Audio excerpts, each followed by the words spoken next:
पुराय गोंयांत खंयच्याच शाळेत अशा पद्दतीचो लॅब तुमकां पळोवपाक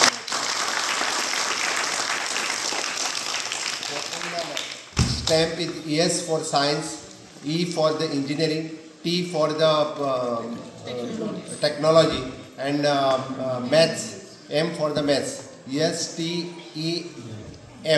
STEM lab.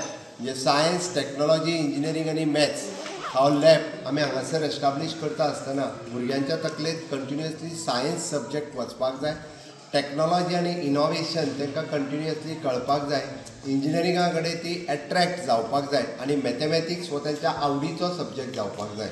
हाजो फाटलो इतकोच इंट्रस्ट आसा कारण हांव पुराय जेन्ना सगळ्या हायस्कुलांनी भोंवून पळयता तेन्ना सगळ्याच भुरगीं 2 सब्जेक्टाक चड भियेता, it is the science and maths. आनी त्या खातीर ताका नर्सींग जावपाचें आसलें वचपाचें आसा बट तें म्हणटा म्हाका सायन्स घेवपाचें ना. सायन्स घेयना जाल्यार तूं नर्सींग केन्ना जावचें ना. आमकां आज टेक्नॉलॉजी आनी इनोवेशन हाची गरज आसा. सायन्स आनी मॅथ्स हो सगळ्या भुरग्यांक सब्जेक्ट आवडपाक जाय.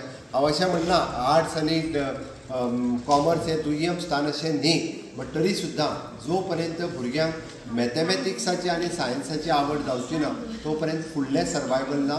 आनी ती आवड आमकां पयली ते 4थी ह्या विशयाचेर तांकां क्रिएट करपाक जाय.